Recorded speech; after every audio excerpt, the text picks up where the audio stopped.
Essa noite a gente vai estar, acho que aumentei demais, dando continuidade nos estudos que a gente tem feito sobre Jesus, os retratos de Jesus na Galeria de João.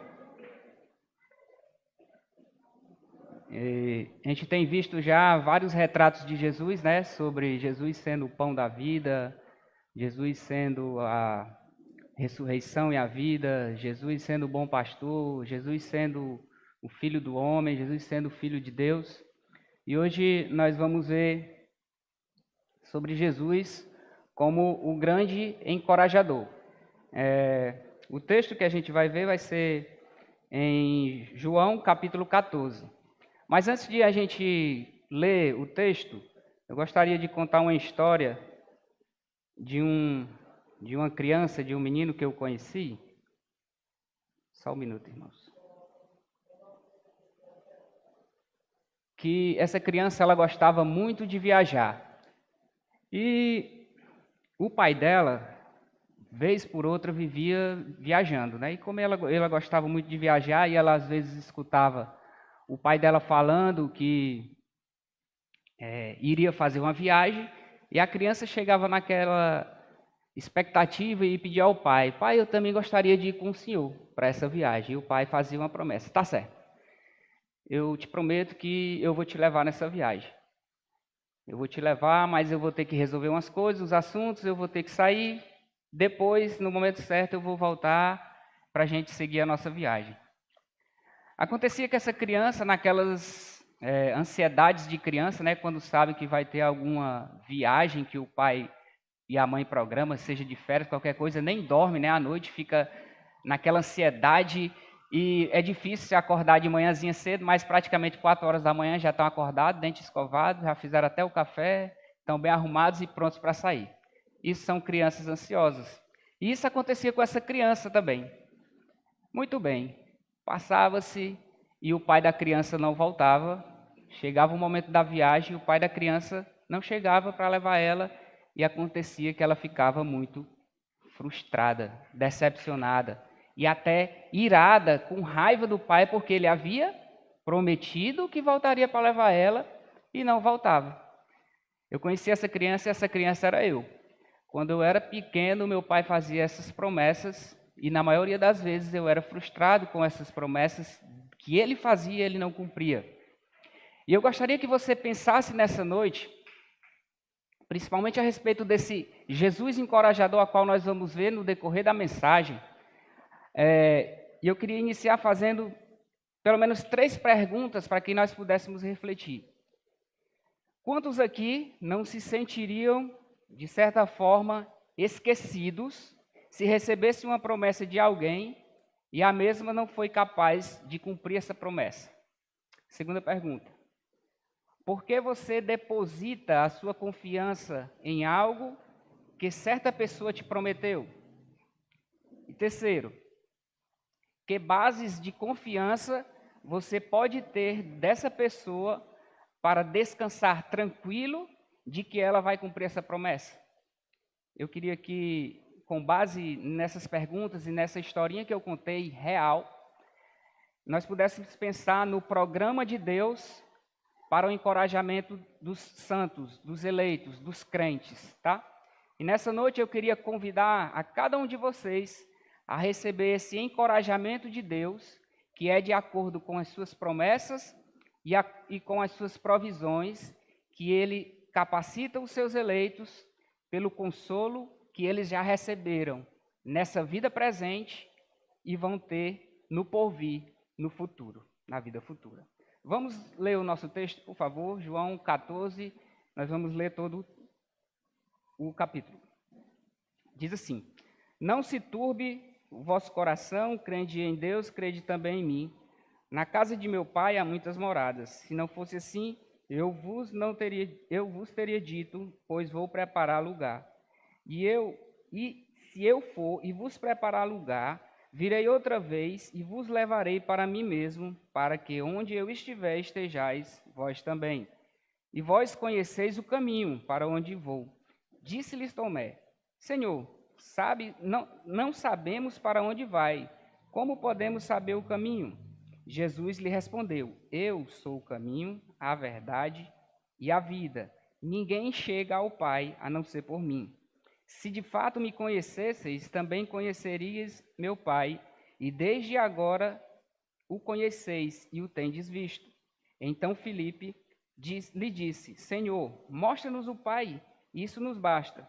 Jesus lhe respondeu: Filipe, há tanto tempo estou convosco e ainda não me conheces? Quem vê a mim, vê o Pai. Como pode dizer: Mostra-nos o Pai?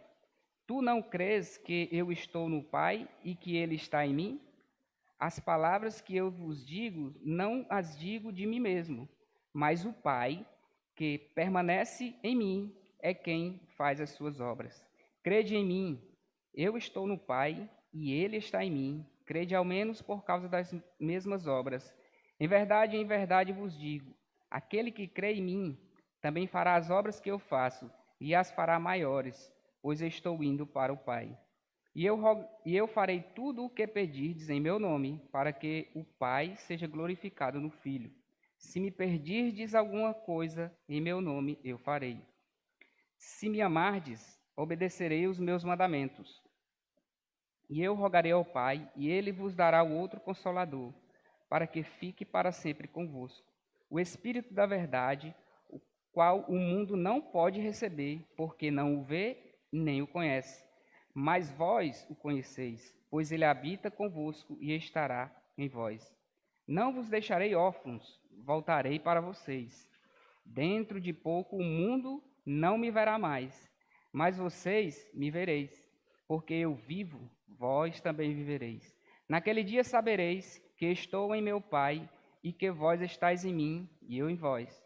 Aquele que tem os meus mandamentos e a eles obedece, esse é o que me ama. E aquele que me ama será amado de meu Pai, e eu o amarei e me manifestarei a ele. E Judas, não o Iscariotes, perguntou-lhe: Mas como, Senhor? Te manifestarás a nós e não ao mundo? Jesus lhe respondeu: Se alguém me amar, obedecerá à minha palavra, e meu Pai o amará, e viremos a ele e faremos nele morada. Quem não me ama, não obedece às minhas palavras. A palavra que estais ouvindo não é minha, mas do Pai que me enviou.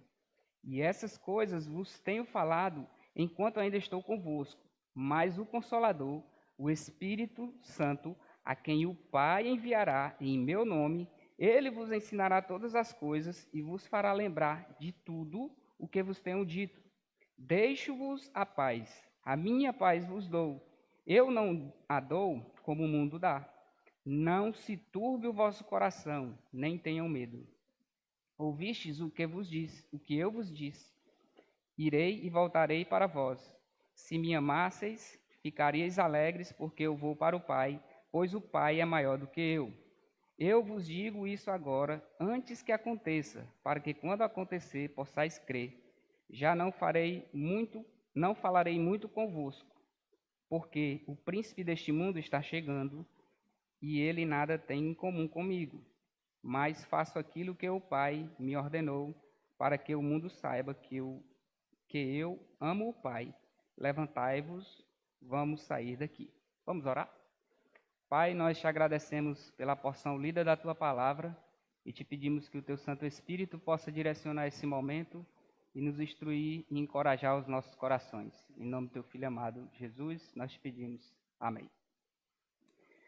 Digamos que chega um desconhecido a determinadas pessoas que estavam ali trabalhando e faz-lhe um convite com diversas promessas. E diz assim: deixem tudo que vocês estão fazendo e venham e me sigam. Vocês vão ter famílias, vocês vão fazer parte de uma família diferente da que vocês fazem. Vai ser uma dinastia, vocês vão fazer parte de uma dinastia real. Vocês vão ter muito além do que vocês têm agora. Vocês vão ter riquezas, vocês vão ter muitas coisas, eu vou suprir todas as necessidades de vocês. Nada vai lhes faltar, quer seja questão de vestuário, quer seja questão de alimento. eu vou providenciar todas as coisas que vocês precisam. Vocês só precisam deixar tudo que vocês estão fazendo agora de lado e vocês precisam me seguir. É nesse contexto que se encontra esses discípulos de Jesus. Esse homem até então desconhecido chega para eles, faz um convite e os discípulos começam a lhe seguir. Nesse exato momento, acredito que no domingo passado foi visto isso, Jesus como o servo que lava os pés dos discípulos. Jesus está nesse mesmo momento no cenáculo. Aqui Jesus está numa reunião restrita unicamente com seus discípulos e ele vai dar várias orientações. Só que nós não vamos focar nessas orientações, vamos ver agora sobre isso que Jesus vai falar com eles. Começa a ter ali essa reunião restrita, numa sala fechada, unicamente para os discípulos de Jesus, e começa a surgir várias desconfianças, digamos assim. Por quê? Jesus começa a dizer todas as coisas praticamente ao contrário do que ele tinha dito antes, não se contradizendo, mas diz o quê? Vocês, ao invés de dar, ao invés de receber, vocês vão ter que dar. Vocês vão ter que amar os vossos inimigos. E Jesus começa a dizer várias coisas que eles teriam que fazer. Jesus diz, o tesouro de vocês não é na terra, mas é no céu. E Jesus começa a dizer isso para eles. Vocês, ao invés de quererem ser servidos, vocês têm que servir ao seu próximo. E Jesus também diz duas coisas bastante assim impactantes na vida daqueles homens, que ele diz, no meio de nós há um que há de me trair. Aí tem aquele diálogo de Pedro pedindo para João perguntar quem ia ser. Jesus disse quem ia ser. Esse traidor saiu da sala e depois tem Jesus falando que Pedro iria negá-lo. E depois tem Jesus dizendo que iria partir. O impacto na vida desses homens. Tu me chamastes, tu nos chamastes, nós deixamos todos os nossos trabalhos de lado, a nossa família de lado, tudo que nós achávamos importante de lado, e agora tu diz que vai nos deixar? Esse era o cenário. Então é nessa noite, mais uma vez eu falo, eu gostaria de convidar cada um de nós para nós refletirmos e sermos encorajados por esse programa que Deus preparou para os seus eleitos, com base nas suas promessas e com base nas suas provisões, para que nós possamos descansarmos seguros, certo? Então, para que nós possamos vir a descansar e sermos encorajados nesse programa de Deus, nós vamos ver aqui de uma forma prática. Nosso primeiro ponto, nós somos encorajados a viver de acordo com as promessas. Isso está nos versículos de 1 a 14, e nós vamos ver por quais motivos nós somos encorajados a viver com base nessas promessas. Primeiro, pela garantia do benefício futuro. Nos versículos de 1 a 3, Jesus fala para os discípulos que ele teria que partir, mas ele logo em seguida diz, calma, não se perturbem, não fiquem com o coração de vocês perturbados. É um remédio instantâneo para a vida dos discípulos naquele momento, porque ele diz, eu vou, mas eu volto. Porque ele vai dizer aqui depois o que é que ele vai fazer nessa ida dele e por que ele necessita ir. Então nós estamos vivendo em um tempo e em um mundo que essa ideia de corações perturbados e turbados, ela é muito comum. Por várias situações, quer sejam elas externas ou quer sejam elas íntimas, na vida individual de cada uma das pessoas. E Jesus vai dizer exatamente isso aos discípulos naquela sala superior, que eles deveriam crer como eles creram no início, continuar crendo no presente e que eles crescem também que no porvir, esse mesmo Jesus que os convidou, retornaria e os levaria para estar com eles. O bispo Healy, ele diz o seguinte, os crentes se encontram em uma terra estranha e na escola da vida. No porvir, eles estarão em casa. Então Jesus ele vai dizer que ele vai, na casa do Pai há muitas moradas. Então nós podemos ver aqui que esse futuro lar, os eleitos de Deus, é um lar onde é as moradas do Senhor Deus, e é o lar de Deus. e ele é preparado por Deus. O segundo, nós vemos aqui desses benefícios, que o céu, ele tem moradas. Nessa terra nós vivemos como peregrinos e passageiros, como nômades em tendas ou em pousadas que frequentemente elas sofrem algumas mudanças. Mas Jesus garante que no céu é o nosso verdadeiro lar e lá nós estaremos totalmente acomodados. Lá haverá lugar para todos, de todos os lugares e crentes de todas as épocas, quer sejam ricos, pobres, sábios ou ignorantes, pretos e brancos, não há distinção, todos estarão lá nessa morada que Cristo preparou, como um benefício para a sua igreja. E também o versículo diz que Cristo estará lá no céu. É o maior prazer de Cristo que ele tem, estar presente junto com o seu povo. E ele diz que nós vamos desfrutar desse benefício. Nós não vamos ser como aquele garoto da história que eu iniciei, que vai ser negligenciado, porque o pai esqueceu de vir buscar ou aconteceu algum imprevisto e o pai não pôde vir buscar aquele garoto. Não. Esse mesmo Jesus, ele prometeu e ele vai voltar.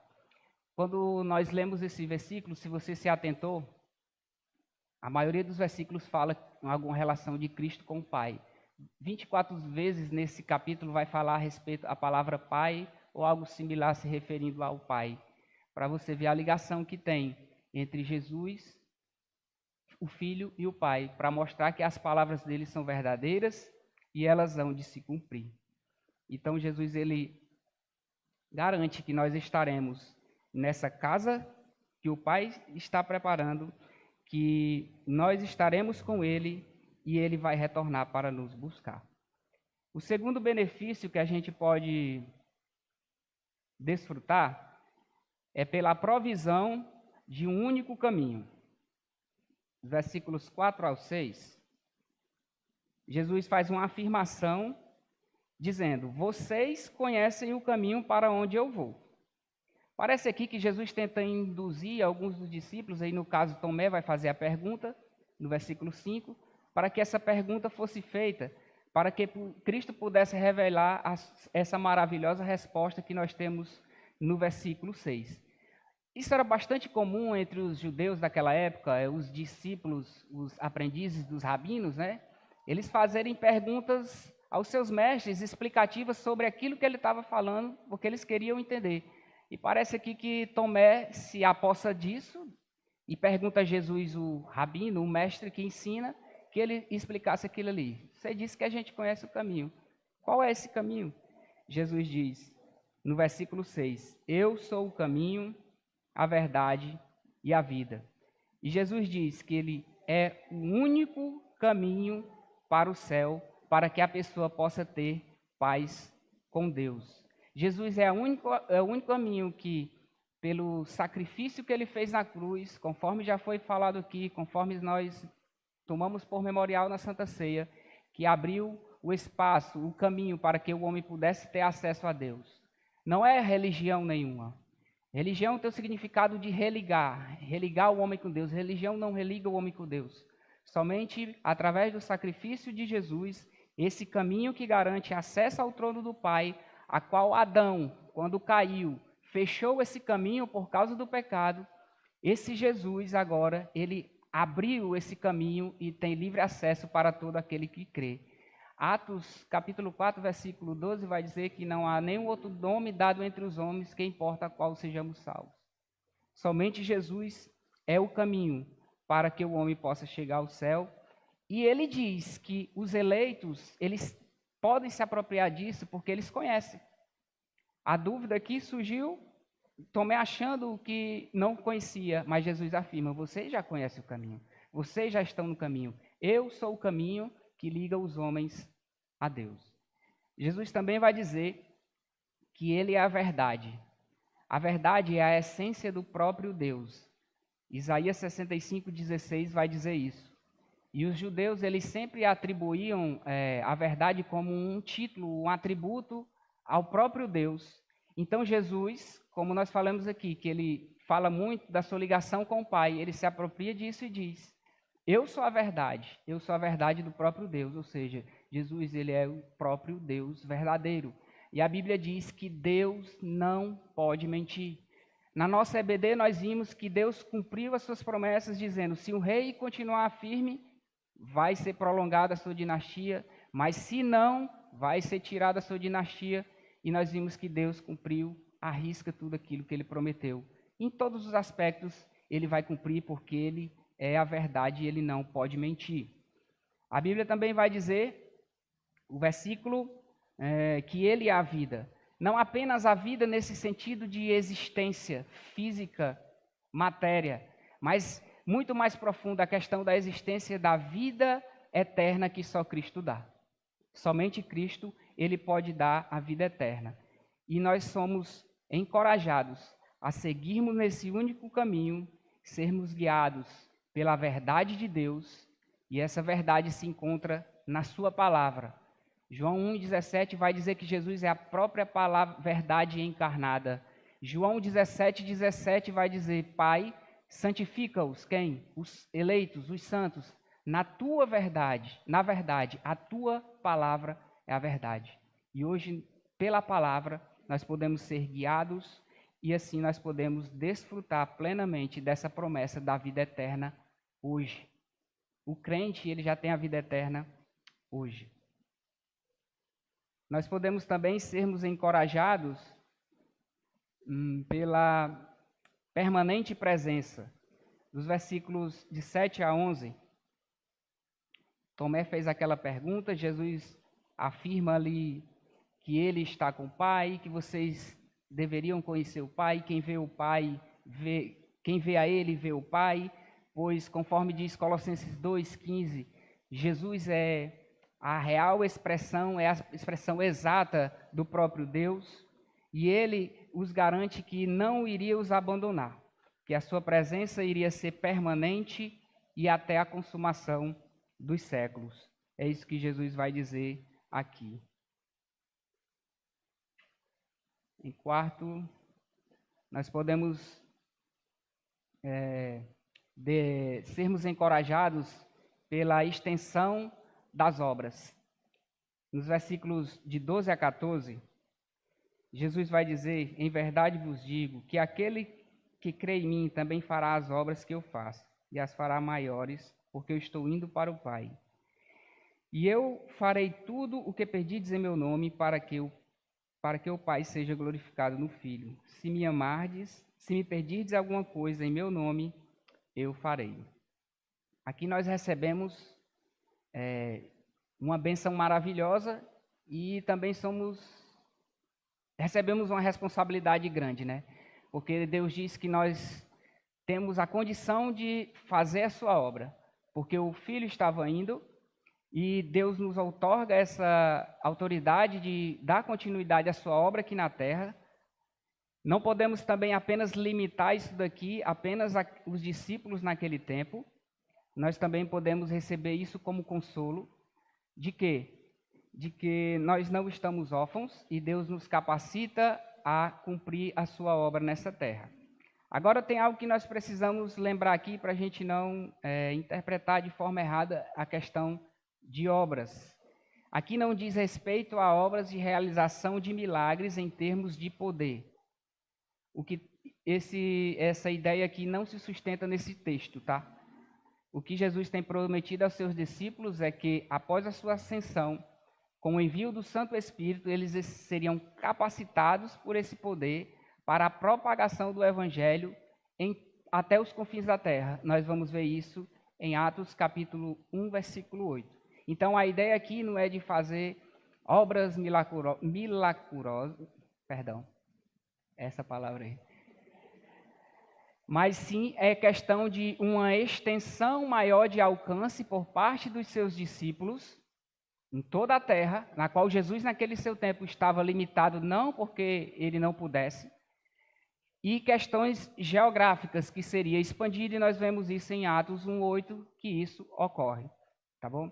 E nós temos uma bela promessa de que nós não estamos órfãos, e nós somos prometidos e encorajados de que nós somos capazes de levar essa única mensagem a todos os homens até os confins da terra.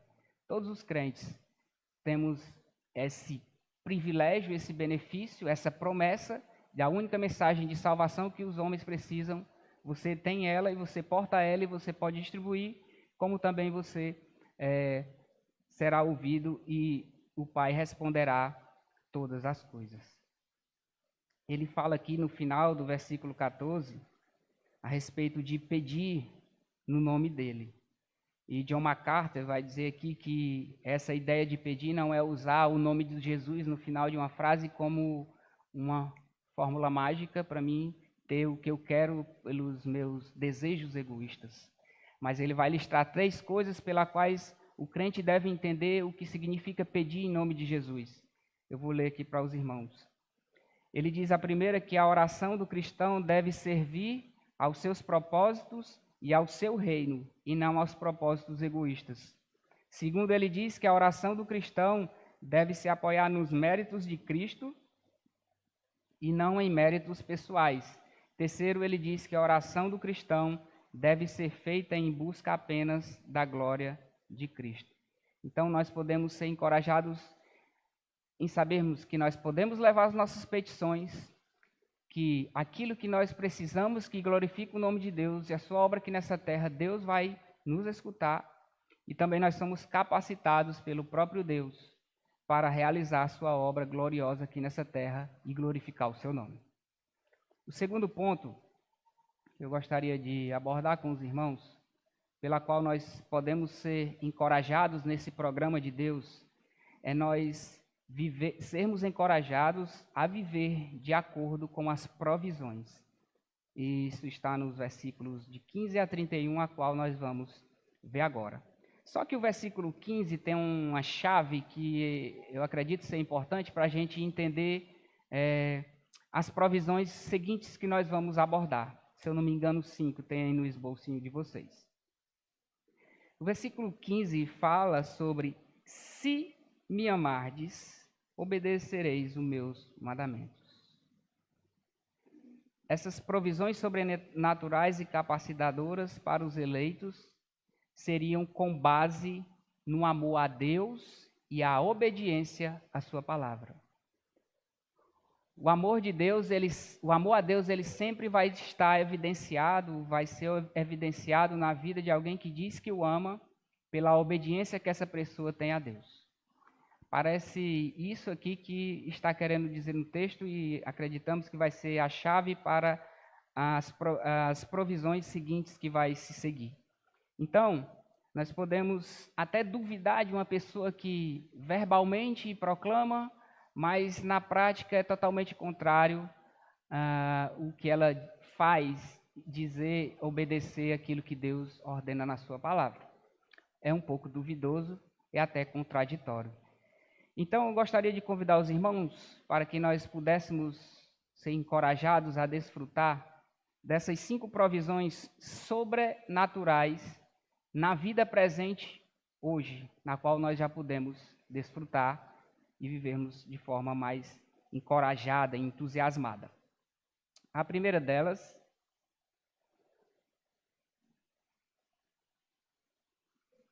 é sermos encorajados pela provisão sobrenatural de um ajudante. Versículo 16, ele diz: se vocês me amardes, obedecerei os meus mandamentos, e eu rogarei ao Pai, e ele vos dará o outro Consolador, para que fique para sempre convosco.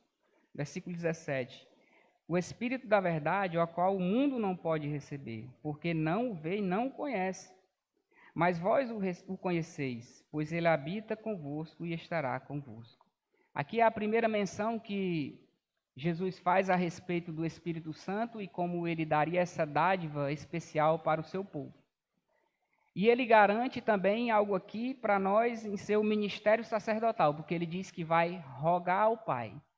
E rogava a Deus somente, naquela época, o antigo sumo sacerdote. Jesus, ele é o nosso sumo sacerdote. E ele disse que estava indo, lembra que a gente viu, os discípulos estavam aflitos, mas ele não os deixaria órfãos, porque ele iria enviar o Consolador. Consolador aqui é a ideia daquele ajudador, daquele auxiliar que está do lado. Jesus antes era o auxiliar dos discípulos. Ele ia suprir todas aquelas coisas que ele tinha prometido aos discípulos, que nós já conhecemos. Só que agora os discípulos estavam meio atônitos e entristecidos porque o mestre disse que estava indo. Mas ele diz: não se preocupem, eu vou rogar ao Pai e ele vai enviar esse ajudador. Ele vai socorrer vocês em todas as coisas. Ele vai encorajar vocês em todas as coisas e em todos os momentos. Então, eu gostaria que nós pudéssemos pensar e parar e receber essa provisão sobrenatural e sabermos que é garantido pelo Pai. Ele enviou esse Consolador. Esse Consolador habita em nós. É uma provisão, não é uma provisão terrena, material, é uma provisão sobrenatural enviada pelo próprio Deus para a minha e para a sua vida. Algo interessante também, que ele diz no versículo 17, que o mundo não pode receber. O mundo, aquele que não creu, não o conhece e não o pode receber, a menos que creia e se arrependa e seja regenerado e venha ter um novo nascimento.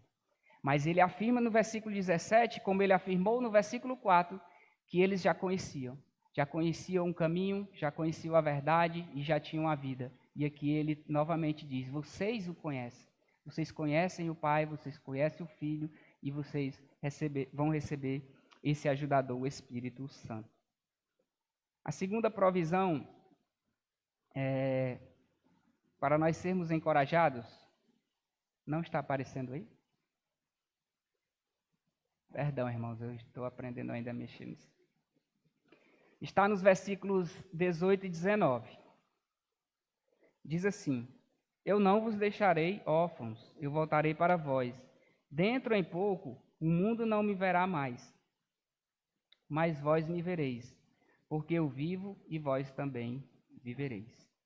Aqui nós temos essa certeza da provisão permanente do Espírito Santo, e os eleitos são lembrados disso, de que eles não estão órfãos.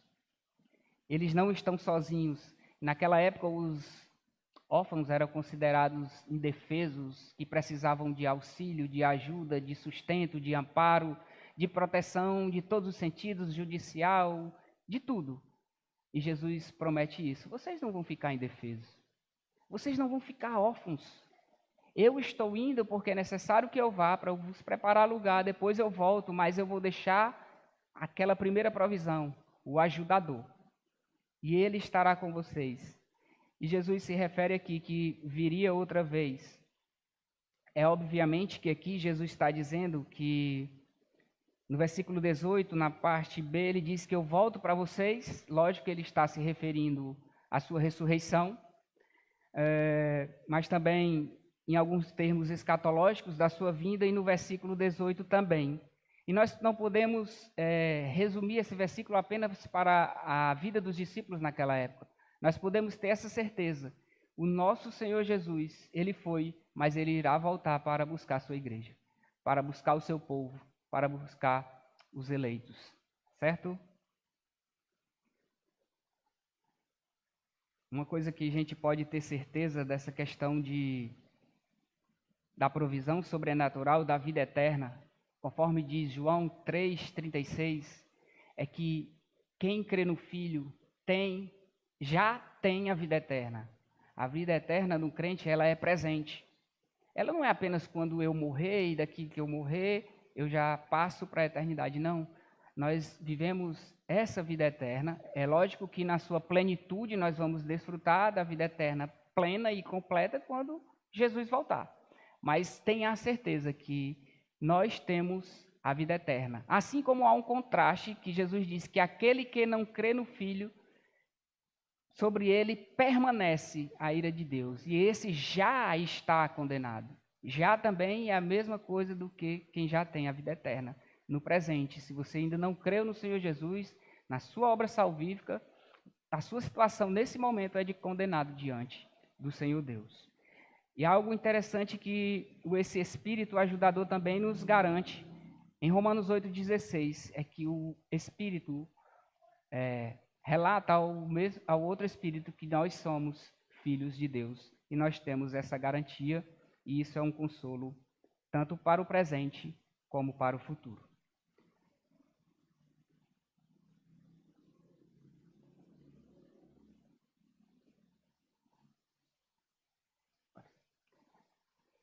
quarto ponto que eu gostaria de...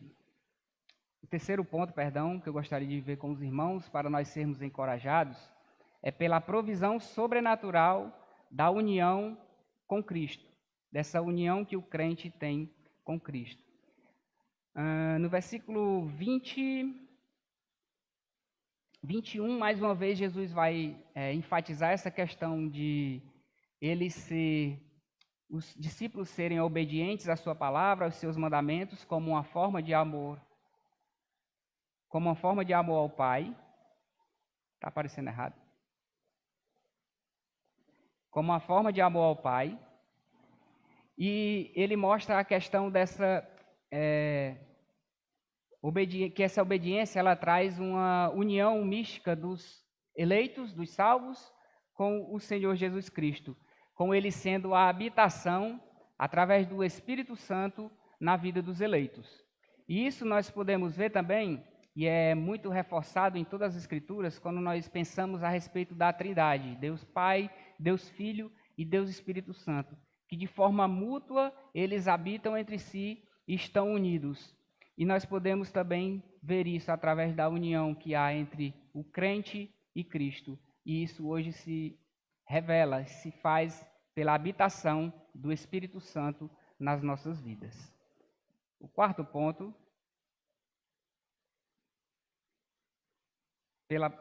para que nós venhamos a ser encorajados pela provisão sobrenatural de um mestre. No versículo 26, ele vai dizer: mas o Consolador, o Espírito Santo, a quem o Pai enviará em meu nome, ele vos ensinará todas as coisas e vos fará lembrar de tudo o que vos tenho dito. Essa promessa também não se limita somente aos 11 discípulos que estavam naquela sala, naquele cenáculo. Essa promessa ela abrange a igreja hoje também. Obviamente que a gente sabe que Jesus, através do Espírito Santo que foi enviado, ele fortaleceu a vida dos discípulos para que eles pudessem ser capacitados na produção das Escrituras, lembrando os ensinamentos que Jesus tinha dado, que Jesus tinha feito, e eles lembraram, foram fortalecidos no ministério, realizaram várias coisas para autenticar o ministério apostólico deles após a partida de Jesus, para autenticar aquilo que Jesus tinha pregado entre as pessoas. E o Espírito Santo fez isso, fez eles lembrarem. Mas isso não se limitava apenas àquela época. Hoje nós também podemos ter essas lembranças que são dadas pelo Espírito Santo.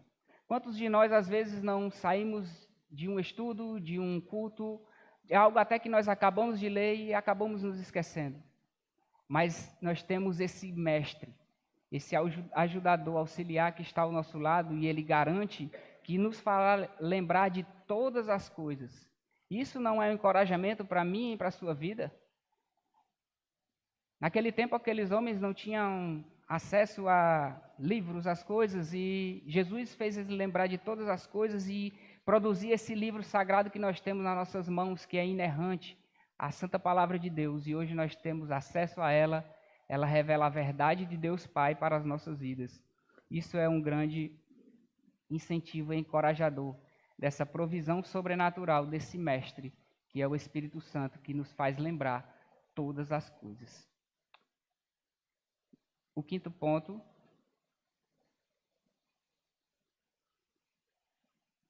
é que nós podemos ser encorajados pela provisão sobrenatural de uma paz verdadeira. Nos versículos 27, que enfatiza mais essa questão da paz, Jesus diz: eu deixo-vos a paz, a minha paz vos dou. Não a dou como o mundo a dá. Aí mais uma vez ele diz o que ele disse no começo: não se perturbe ou se turbe o vosso coração e nem tenham medo. Digamos que aqui seja o último legado que Jesus deixa para os seus discípulos. Ele diz: eu deixo-vos a minha paz. E ele repete de novo aquilo que ele falou no começo, né? Não fiquem perturbados, porque é a minha paz. Não é a paz que o mundo dá. Às vezes essa questão de paz, o shalom, era tido como uma saudação ou uma despedida, mas aqui Jesus ele vai usar de uma forma mais profunda para a vida dos discípulos e para mim e para a sua vida hoje. Aqui é aquela paz que somente Jesus pode dar aos homens para com Deus pela justificação pela fé. Romanos 5:1 vai dizer que pela fé nós somos justificados diante de Deus. Nós temos paz para com Deus. É somente pela fé no Filho de Deus que nós temos essa paz. E Jesus é o acesso, e foi o acesso que abriu o caminho para que o homem pudesse ter acesso a Deus e pudesse gozar dessa paz. Antes, quem não crê é inimigo de Deus. Sobre ele está a ira de Deus, mas a partir do momento que o homem crê no sacrifício salvífico de Jesus, ele tem a paz para com Deus. E é isso que Jesus ele diz aqui para nós. E nós podemos desfrutar dessa riqueza. O mundo ele oferece uma falsa paz. As pessoas querem viver à parte de Deus e acham que vão ter paz nas riquezas, nas posses, na fama, numa viagem que vão fazer, que acha que naquele local aqui agora eu vou ter paz, vou ter um sossego, mas passa algum tempinho ali e o coração daquela pessoa começa a ser perturbado, a ser engolido por várias e várias coisas que roubam-lhe a sua paz. E o mundo sempre quando dá a paz, ele quer algo em troca. E quando nós não damos esse algo em troca em favor dessa falsa paz do mundo, ele requer de volta o que ele nos deu. Mas Jesus não. Ele dá a paz, e essa paz ela não pode ser retirada, porque ele é fiel para cumprir o que prometeu. E ele cumpre até o fim as suas palavras. E nós podemos descansar nessa verdadeira paz e sermos encorajados por ela. Para concluir,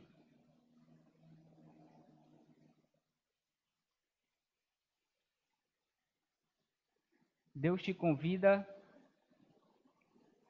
a viver de forma entusiasmada, confiando em suas fiéis promessas e benéficas provisões. E diante dessas verdades, como elas devem afetar nossas vidas? Primeiro, creia no único capaz de cumprir as suas promessas e prover todas as coisas em sua vida. Segundo, seja impulsionado a realizar a obra de Deus com base em quem Ele é, as promessas que Ele fez pela sua palavra e na garantia de permanente auxílio, que são as suas provisões. Terceiro, entenda que você não está órfão. Somos unidos a Cristo por intermédio do Espírito Santo. Então não há o que temer. Então nós podemos voltar aqui o cenário e imaginar as palavras de Jesus para aqueles discípulos. Naquela noite que ele estava ali, naquele cenáculo, somente com eles, que ecoava aquelas palavras, dizendo que iria, mas eles não iriam ficar órfãos e eles não precisavam se perturbar. Jesus prometeu para mim e para você que nós também não estamos órfãos e nós podemos ser encorajados pelas suas promessas e pelas suas provisões. E dessa forma, nós vivermos a vida cristã mais alegres e entusiasmadas, não pelas bênçãos ou essa falsa paz que o mundo possa oferecer, mas por aquilo que ele prometeu na sua palavra. Vamos orar. Pai, nós te louvamos, te agradecemos pela tua palavra, que possamos nos apropriar dela, Senhor, que ela possa fazer efeito nos nossos corações, que o Senhor possa nos ajudar a confiarmos nessas tuas promessas, nos apossarmos dela e ter certeza, Senhor, das tuas provisões sobrenaturais para as nossas vidas, com o Espírito Santo nos ajudando, tendo a certeza da vida eterna e a paz que só o Senhor pode nos dar. Abençoa, Senhor, a vida de cada um de nós, nos sustenta, Senhor, e aumenta a nossa fé. É isso que nós te pedimos, em nome de Cristo Jesus. Amém.